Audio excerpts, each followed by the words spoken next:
Bonsoir à tous et à tous, bienvenue dans votre flash d'infos. Aujourd'hui, le 22 août 2026. L'état-major général des armées annonce la poursuite de l'opération Dougoukoloko. Le jeudi 20 août 2026, des frappes ont été menées contre les groupes armés terroristes à l'ouest de Youarou, région de Mopti, dissimulant des chefs et du matériel de guerre près de Dandougou, Djoïla, contre un groupe. Au moins 200 terroristes dissimulés sous un couvert végétal. Des frappes ont eu des effets importants sur les terroristes et détruit plusieurs équipements. Les opérations de surveillance se poursuivent. La commune rurale de Koula, cercle de Tomia, lance un projet de restauration de 500 hectares de forêt communautaire répartis entre 5 villages. Un atelier de sensibilisation de 3 jours s'est tenu sous la présidence du préfet. Une convention tripartite sera signée entre la commune, les villages et le service local des eaux et forêts pour définir les règles de gestion.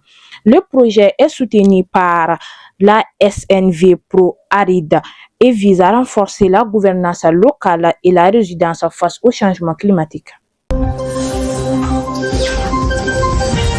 Un petit tour à Kaya le mardi 18 août 2026. La gendarmerie territoriale de Kaya a saisi 100 briques de chanvre indien, valeur estimée à 15 millions de francs CFA dans un car de transport reliant Djamou à Kaya. L'opération a permis l'interprétation d'un suspect et les enquêtes ont permis de remonter jusqu'au destinataire résumé à Dibouli. Le commandant de la compagnie a salué la collaboration de la population et la réactivité de ses hommes. L'édition 2026 du tournoi de football a été lancée ce vendredi 21 août au stade Mamadou Konaté par le Premier ministre, le général de division Abdoulaye Maïga. Le match d'ouverture a vu la victoire de l'équipe de la présidence de la République 4 à 0 contre celle de la région de Minanka.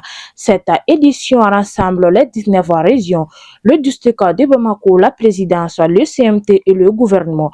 Le tournoi s'est présenté comme un espace de braquage et de promotion de la cohésion nationale.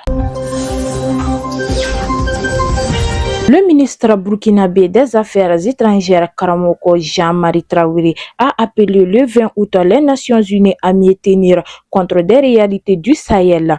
Il a dénoncé des faux rapports et des diagnostics inacceptés et a plaidé pour un accompagnement respectueux des choix souverains des États. Il a également défendu la politique de l'Alliance des États du Sahel, l'AES, liant l'arrivée des militaires au pouvoir, aux frustrations des populations et à la priorité donnée à la lutte contre l'insécurité. Ceci met fin à ces flashs d'infos, mais retenez ceci, souvent l'homme est vraiment bizarre, il ignore celui qui tient à lui et tient à celui qui l'ignore, il aime celui qui lui blesse et blesse celui qui l'aime. Alors soyons avec quelqu'un comme il est avec nous, c'est par ces conseils que nous arrivons au terme de cette édition. Merci de votre fidélité, à la prochaine, bonsoir.